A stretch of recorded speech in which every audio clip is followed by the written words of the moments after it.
What's going on, sports fans? This is Jake Waxman and Tyler Lavalette, welcoming you to our very first episode of the new year 2025. Welcome to the new year, sports fans. We hope you've had as great of a start to this new year as the two of us have had. And new year, new seasons of sports to talk about. Let's get this show on the road. Tyler, I'll let you lead off. Last week, Jake and I went to the Little Caesars Arena in downtown Detroit and watched the Redwings and Blackhawks in a great Original Six rivalry. It was a Redwings win, 5-2, I think it was, or 6-2.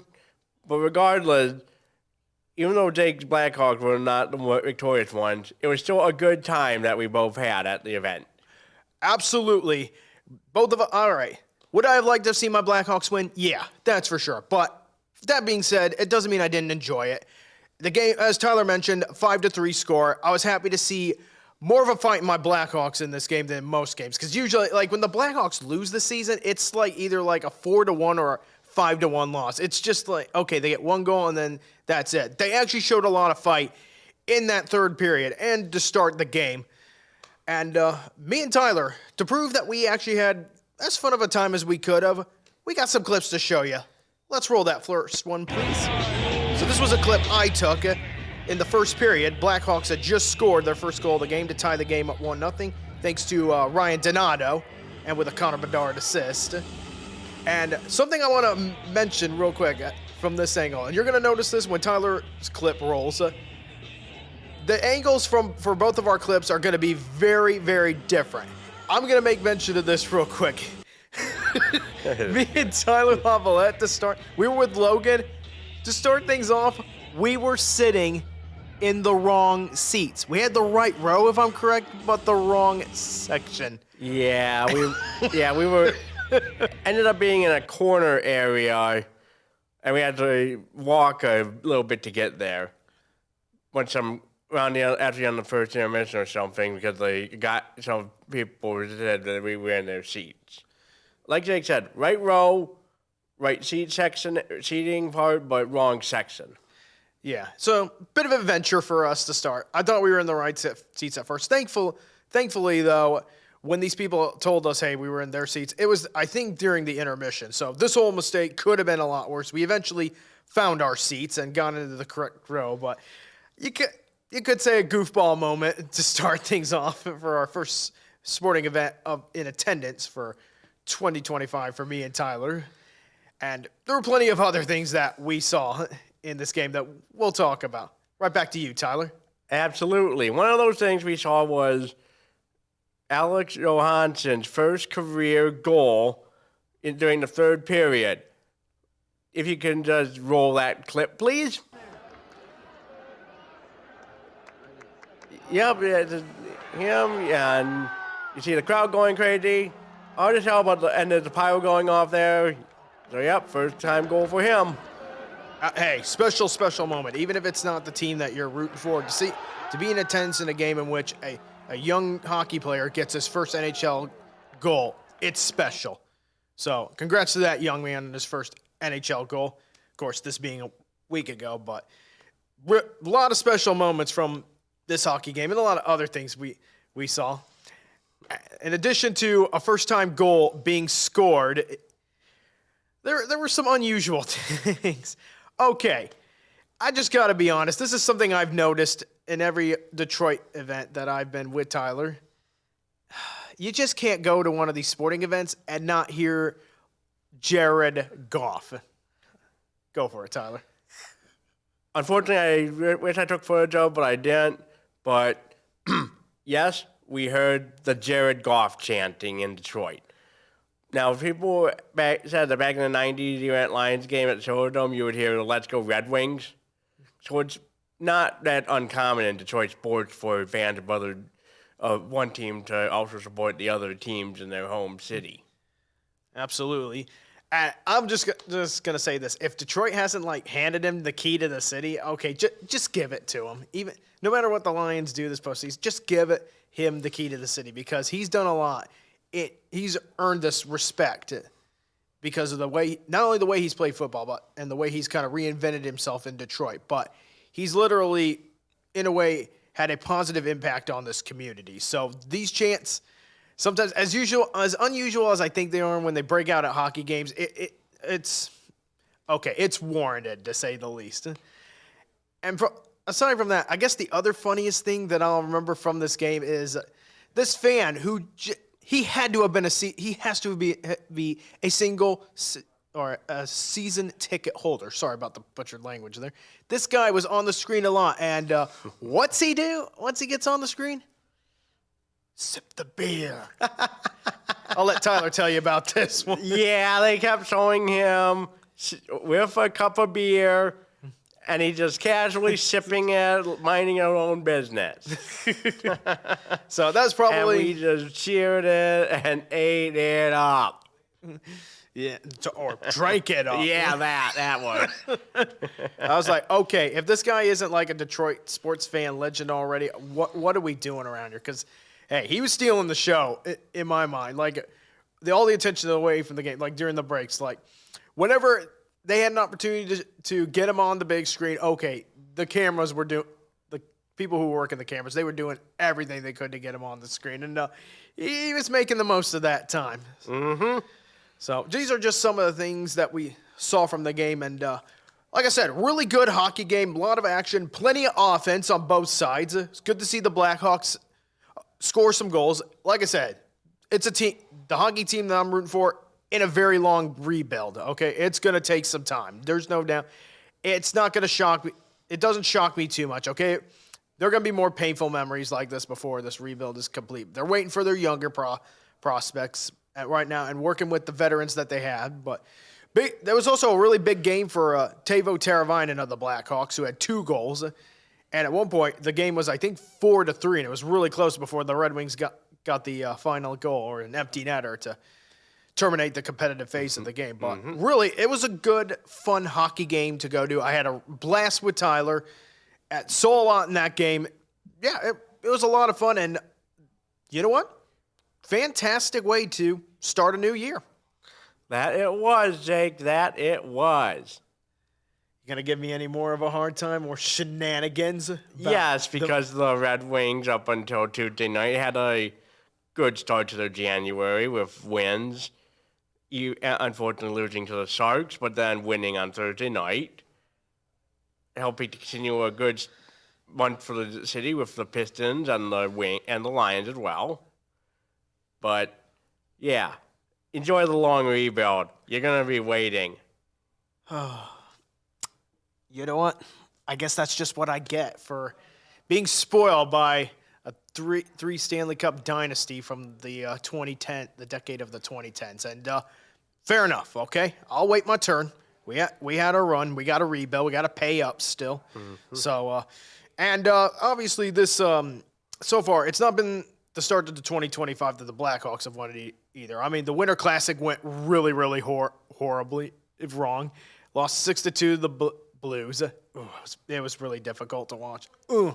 Honestly, to be fair, not to be fair, but just in defense of the Blackhawks, this is a Winter Classic that should have been somewhere else. We should remember these kind of games. We should be giving them to teams that are competitive, like Stanley Cup competitive or playoff contenders. You know, we want to market those kind of teams, not just the Blackhawks, because they have Connor Bedard, who is a good hockey player, and luckily he's been doing well as of late. He had a goal last night against the Nashville Predators.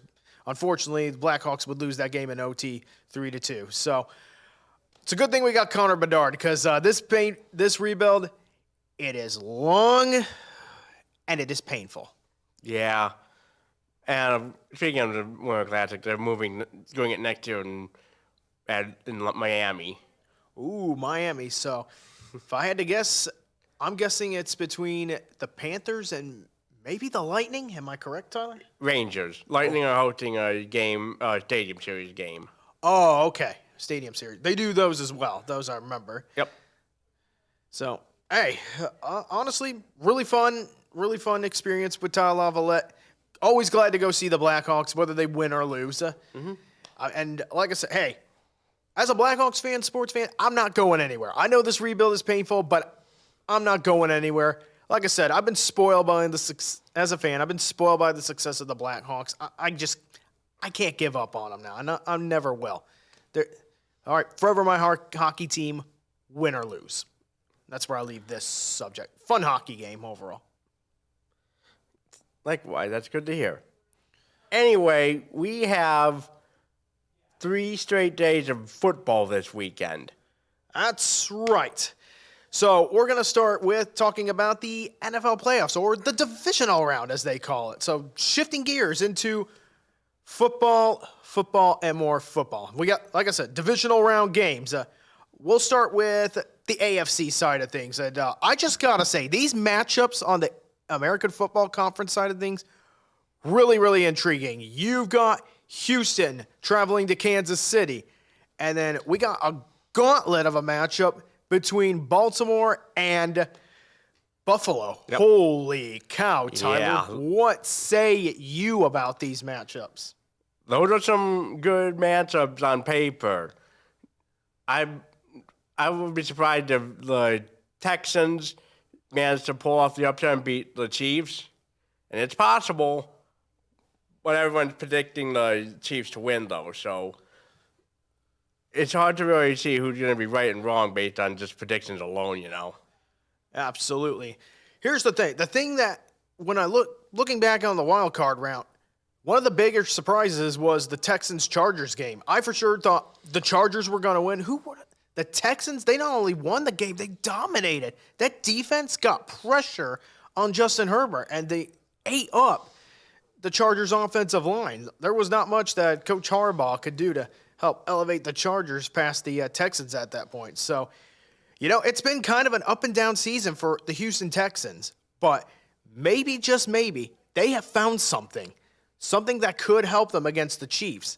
So it would not surprise me if this is a really close game between these two. I think the Chiefs, they're not going to have it easy between them and the Houston Texans. I don't think the Chiefs are going to really have it as easy as some people think they're going to have it, because I think Houston may have found something in that wild card round. What say you, Tyler? The question is, though, they may have found something going against the Chargers, but good luck trying to stop the defense on the Chiefs side, and of course stopping Kelce and Mahomes. You're right about that. Even if you slow down the Chiefs' offense, even if you slow down, that is all really great points. Even if you slow down Mahomes, even if you slow down Travis Kelce, that defense for Kansas City is underrated. I mean, Steve Spagnuolo, who's one of the best defensive coordinators in the game, he's always got a game plan. Can the Houston Texans offensive line, can they protect against that vaunted defense of the Kansas City Chiefs, led, in my opinion, Purdue Boilermaker George Karlaftis, who's a very underrated player, especially in terms of getting pressure on the quarterback. So that's going to be a very big key. The defense of the Kansas City Chiefs versus that Houston offensive line. Can they get to C.J. Stroud? If they could do that, this could be a very long day for Houston. And for Houston, can they maintain that momentum against Kansas City? All right. What do you think, Tyler? It's not going to be enough. I get a 35-28 Chiefs win. Close, though, but not enough. Yeah, I'm kind of thinking a similar score. I think, Houston, I think they're going to put up a better fight than expected, but I think they're going to fall just short of the Chiefs. I think the Chiefs are just going to have too much firepower on both ends of the ball for Houston to contend with. I've got 27-17 in favor of the Kansas City Chiefs. Moving on to the other AFC game. Oh, boy. Oh, gosh. How do you sum this match? How do I predict this matchup? You got Lamar Jackson and Josh Allen. There's going to be fireworks in this game. Is either defense going to be able to stop the opposing quarterback? That's what I'm starting to wonder, Tyler. Yeah. And all the narratives have been on these two guys going at it to see who wins the MVP honors at the honors award show prior to the Super Bowl. This matchup is going to really answer some questions. I'm not sure playoff is going to determine it, but we'll see what happens. No performance, that is.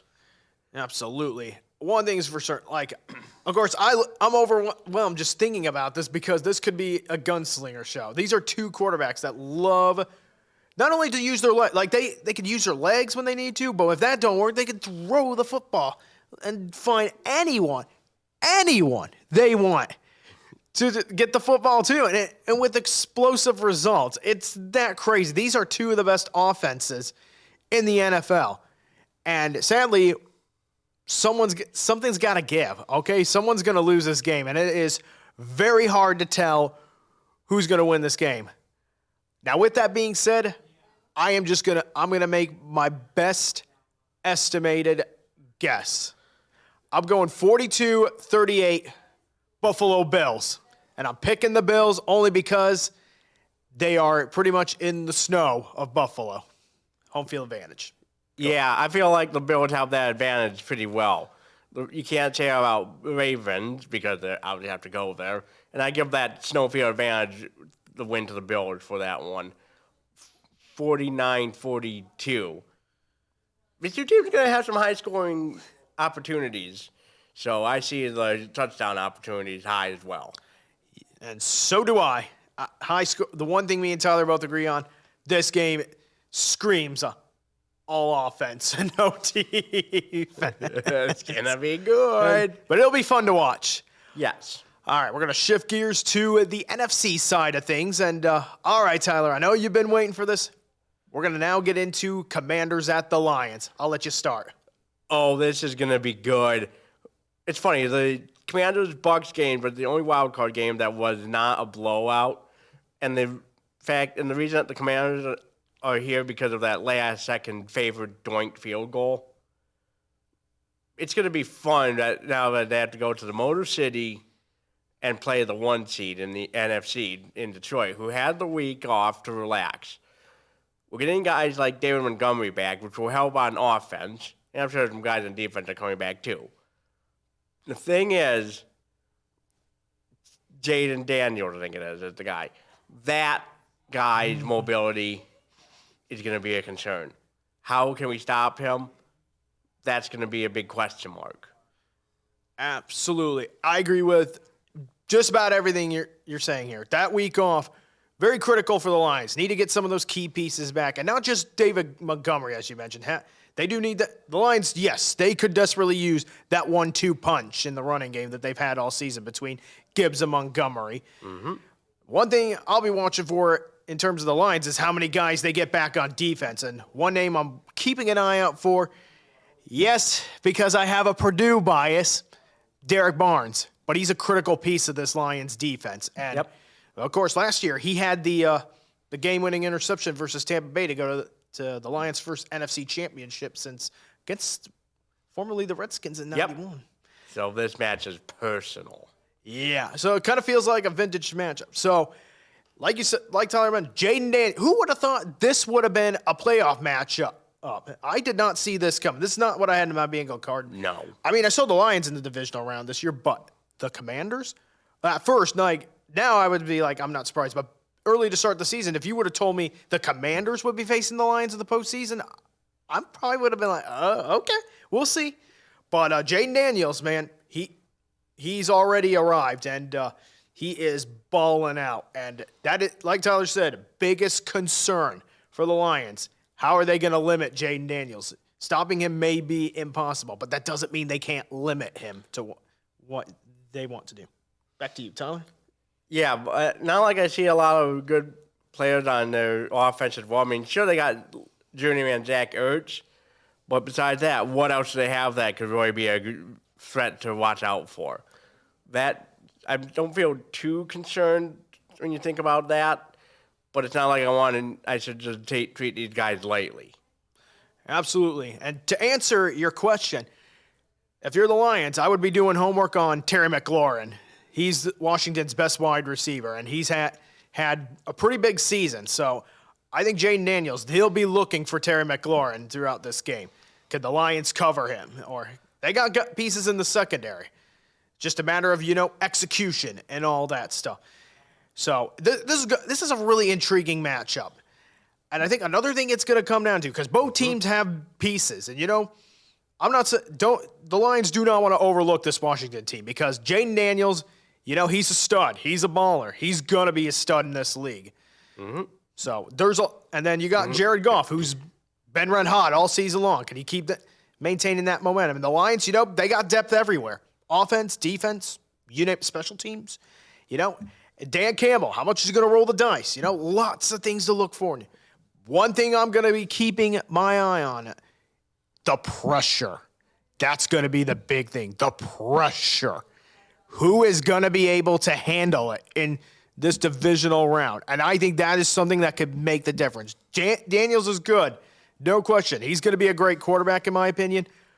But in my opinion, he's about to face a pressure like no other. This Detroit Lions defense, though banged up and injured, they can bring the pressure. There's also other pressure as well because of the loud fans that will be there. Oh, yeah. No question. They will make so much noise and create so much of an issue for the offense, for DC's offense, the Commanders. All right. So, Tyler, now that we've talked our talking points, I'll let you go first with this. What's your score prediction? It's time to avenge the loss in the 9-1 season in January of 1992. It's time. The Lions, one step closer to their first ever Super Bowl appearance with a 49-35 win. I like that prediction. So now, I will say this. This is it, Detroit Lions. This is it. There's never been a better time to go make some history, to start a run like no other than right now. And my prediction is Washington, they're going to give it everything they have, but I think they're no match for the Lions. I think that the Lions just have too much for the Commanders to really account for. I am going to go with the score. I'm going to go high scoring as well. Well, maybe not in the 40s, but I'll go with a score of... Okay, I'm going with a weird score. So hard to... Sorry about that. Okay, 34-24 Detroit Lions. And I believe this is where they start a historic run in the playoffs. 34-24 Detroit is my prediction. Well, that would be good. You think that's such a historic run, given the reports coming out of how popular this team was to watch throughout the season, this past regular season.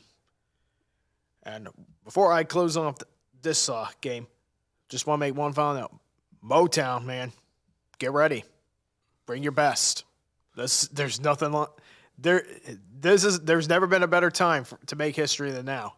Yep. And never been a better time for Motown to get loud than right now. And would not shock me at all.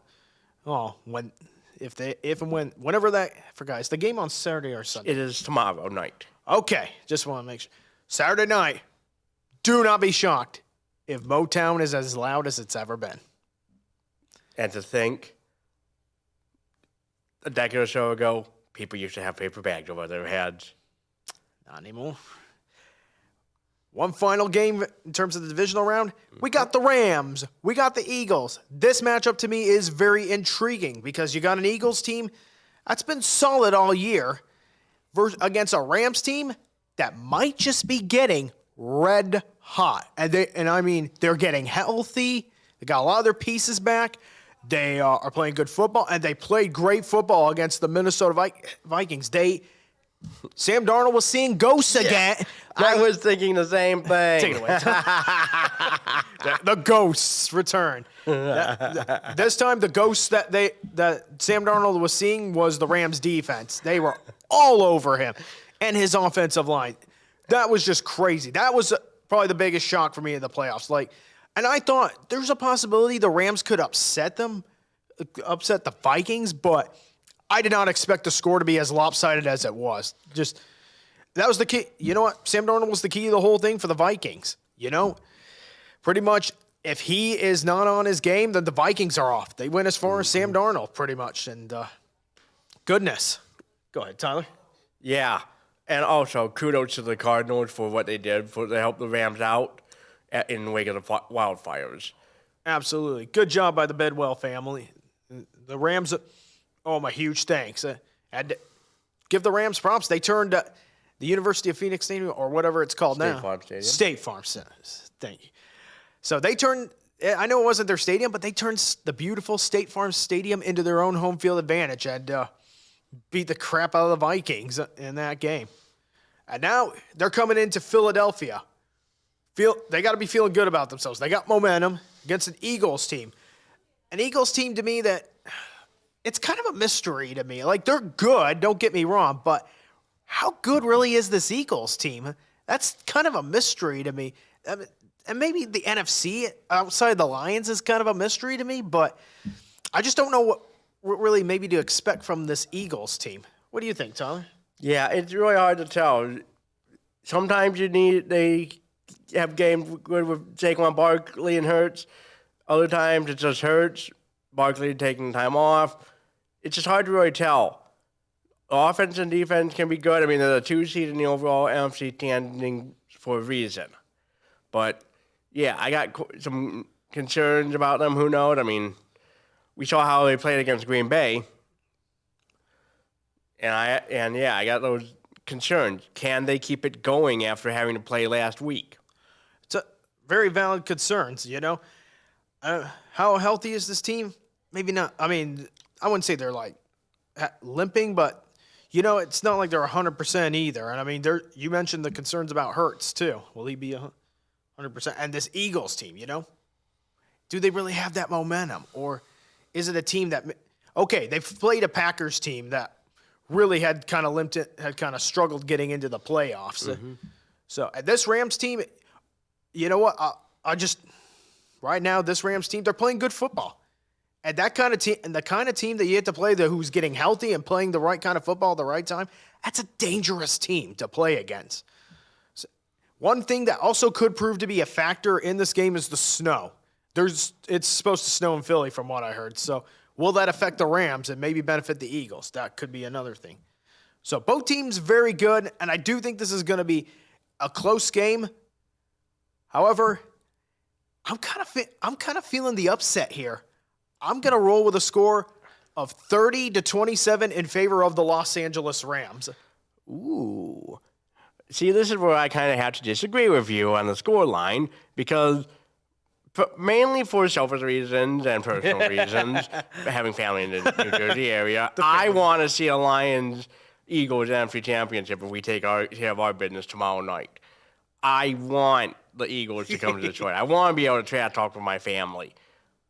Getting back to business, though, it's going to be an Eagles win. Not a cakewalk, but an Eagles 35-21 win. The Eagles are top in their division for a reason, you know. Yeah. I mean, second in the standings, seed behind the Lions in the overall NFC playoff picture. So, yeah, I like the chances of the Eagles. Yeah, very valid reasons. And here's the thing. You said, Tyler, good team, and it's a good Eagles team. I'm just not sure how good this year. And there's another thing that I've been thinking about. I feel like the stars are aligning. For the Lions to go to the Super Bowl, they're going to have to go through their former quarterback and Matthew Stafford. That's kind of what I'm feeling. I feel like Stafford is going to have a big game, and and in terms of my prediction, I think he's going to be a big reason why the Rams upset the Eagles in Philly. But it's going to be a good game, though, snow or not. Right. Yeah, I don't want to have to go through Stafford again. Twice is enough for me. We've proved our point against him. Let's prove our point against the second best team in the NFC. Well, assuming we win, of course, on Saturday night.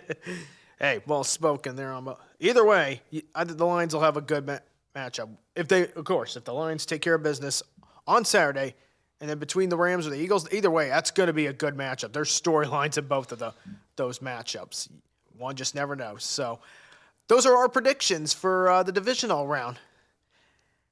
That they are. And that's not the only night that's going to have some football because Monday night... Inauguration Day, too.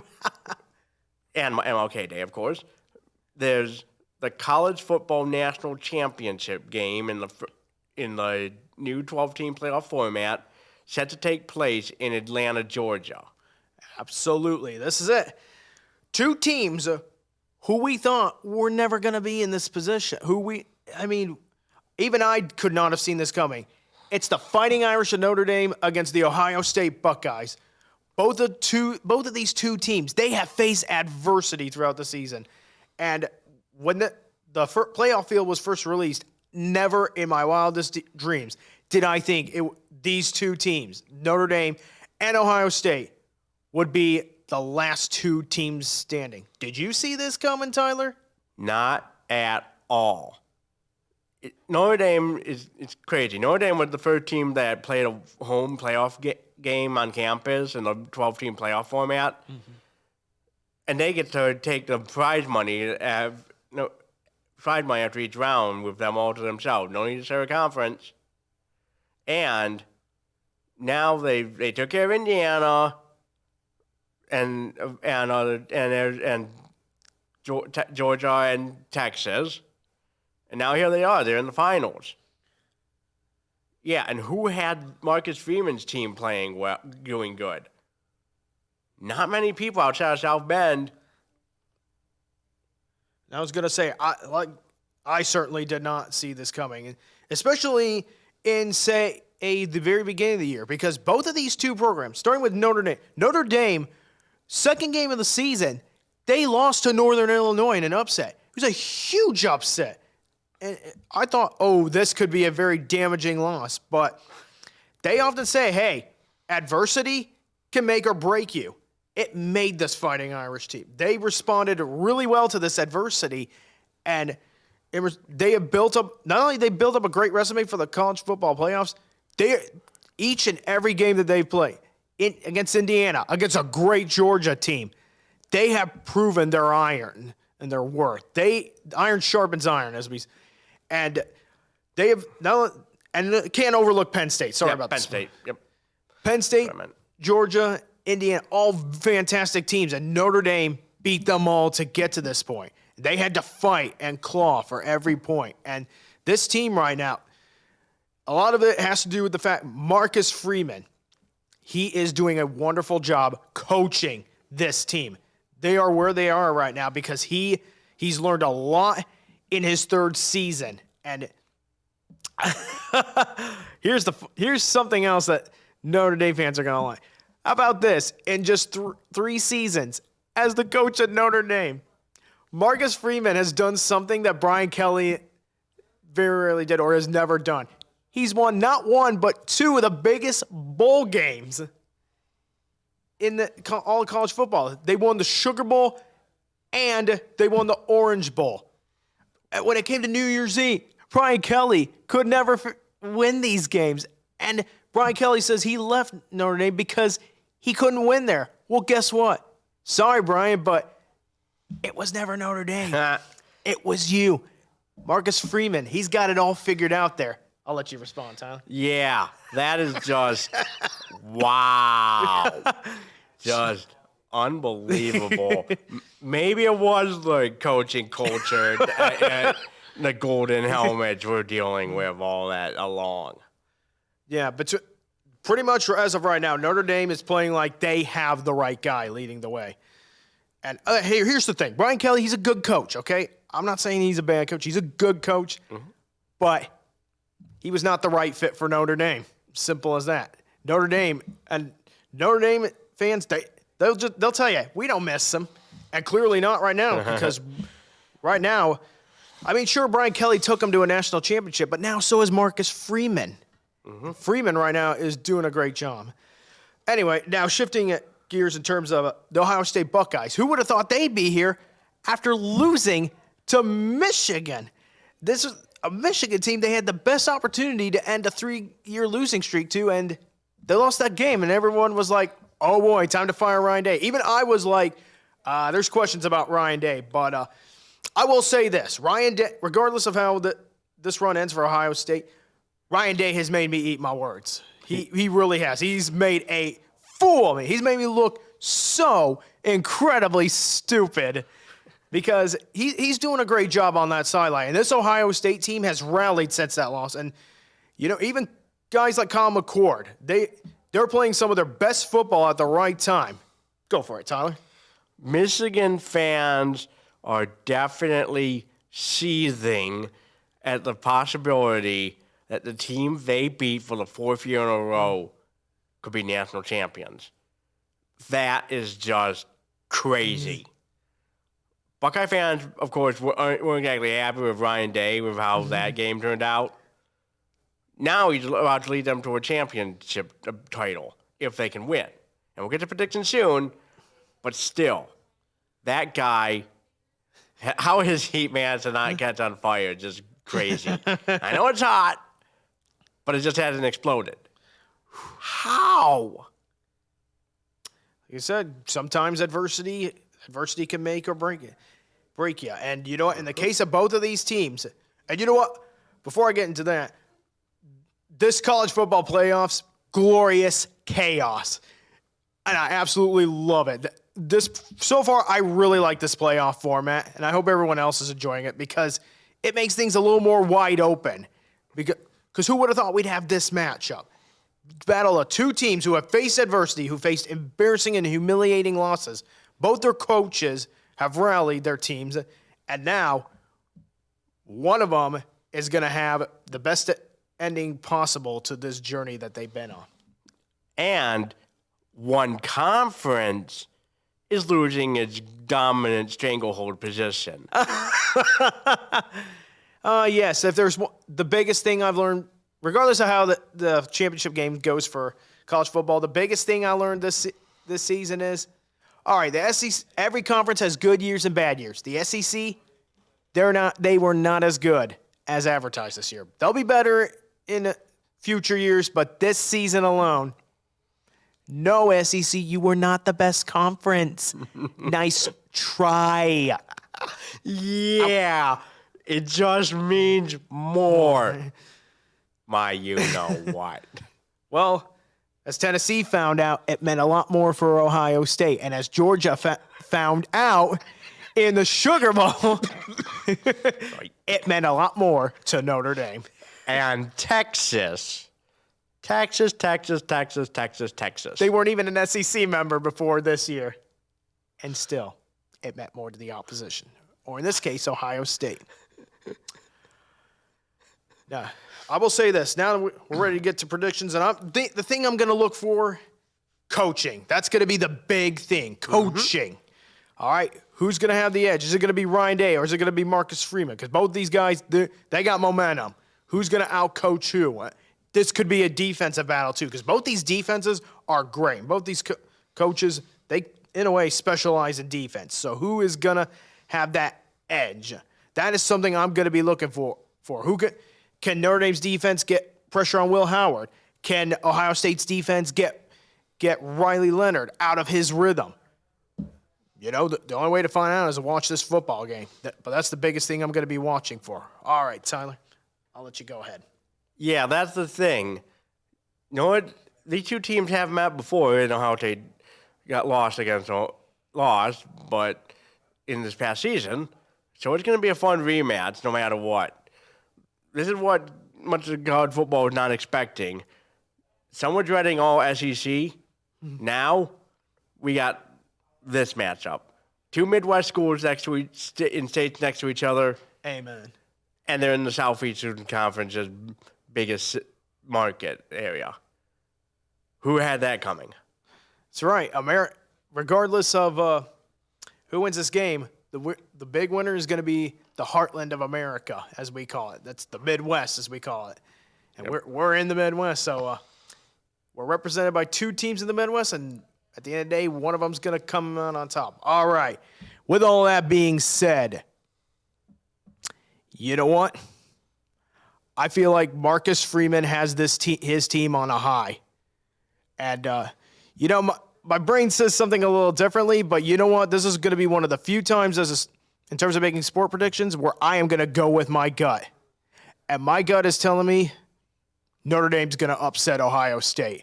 I am going to roll with a very close score of 28-24 Notre Dame Fighting Irish over the Ohio State Buckeyes. Your turn, Tyler. I've got Notre Dame proving it to the world you don't need to be in a conference to win the title. Marcus Freeman is gonna be just too much for Ryan Day to handle as a coach. Notre Dame's gonna be a good team that Ohio's gonna have problems with. 35-21 Fighting Irish. All right. So both me and Tyler are on the Irish, and maybe for different reasons, but I really like the way both defenses are playing great. Both teams are playing great, but there's just something I like about this Notre Dame Fighting Irish defense. No matter who their opposition is, they have been finding ways to get pressure. No matter who the quarterback is, they forced Drew Aller into a big mistake that allowed Notre Dame to go kick a game-winning field goal. This defense, they believe in their coach. This team, they believe in each other. They play for each other. The coach believes in them. And they're playing hard for their coach. And Marcus Freeman right now is doing a great job coaching. And he's got this team with the right mindset.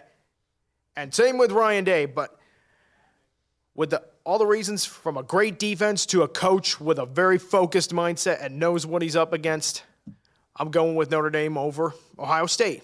And as I mentioned, the score of 28-24.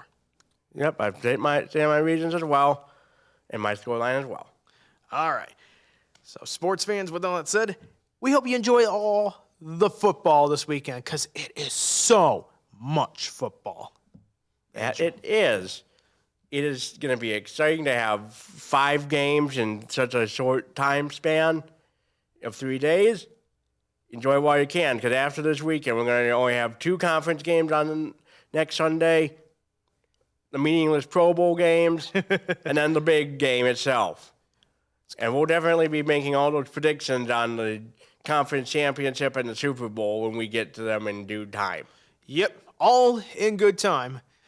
Oh, man, last college football game of the season on Monday. It's gone by really, really fast. That it has. Anything else on your mind, Tyler? Not much. I hope the Wings can do pretty well. They did go against Florida last night. They hopefully restart another winning streak. And I like what the new coach has brought to the team.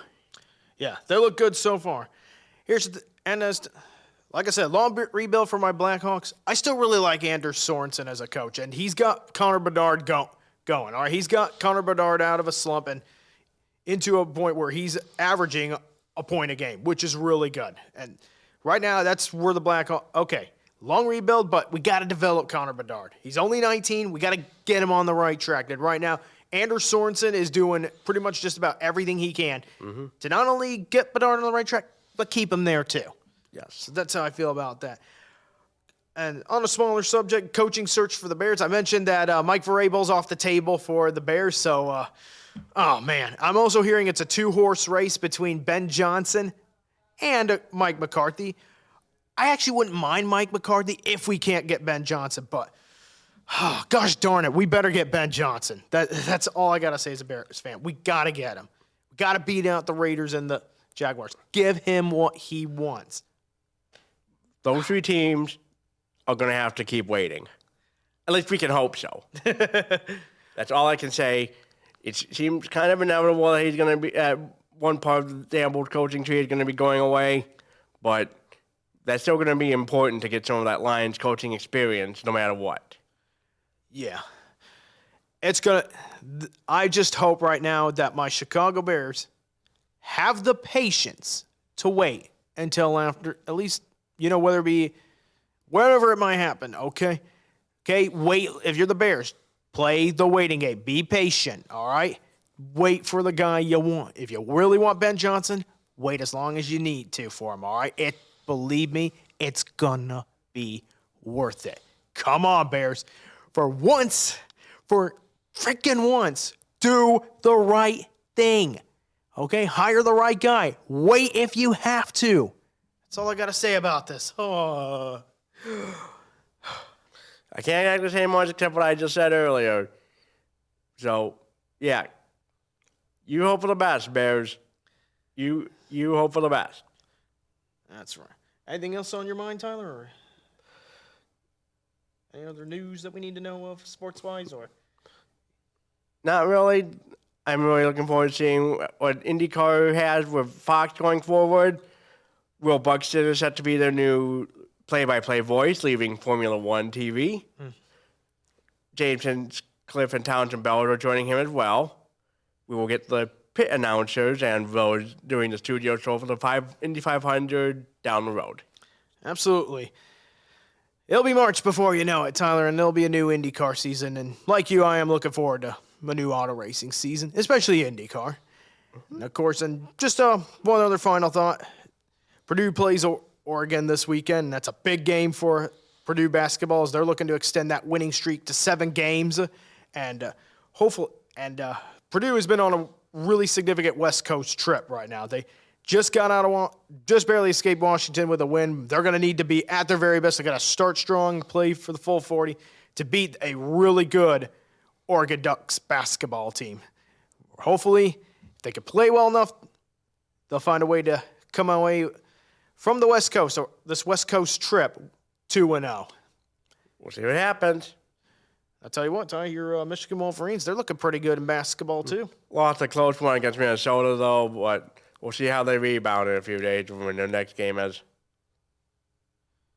Yep, Dusty May doing a really good job out there in Ann Arbor. All right, and with all of that now being said, sports fans, we are going to get ready and sign off for now. And again, be sure to follow me and Tyler on Two Guys Talk Sports on Facebook and Two Guys Talk Sports on and other things on our YouTube page, Two Guys Talk Sports and other things. And big thanks here to all the folks here, Josh at Waterford Studios here for all the work they do. We are greatly appreciative of them because without them, this isn't possible. Absolutely.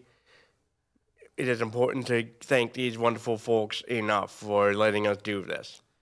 Gosh, I cannot thank them enough. The work they do is extraordinary. All right, sports fans, we hope you enjoyed this week's Two Guys Talk Sports Friday Roundtable. And by the way, if you have any questions for us, leave them in the comments down below in the video, and we'll try to answer some of these questions to the best of our ability. Me and Tyler, we love answering questions. Anything sports related, feel free to ask away. Yeah, absolutely. We'd love to have such engagement with the community if possible. Absolutely. All right, sports fans, thank you so much for watching Two Guys Talk Sports Friday Roundtable. This is Jake Waxman. And this is Tyler Lavalette. Signing off. Have a good weekend, everyone.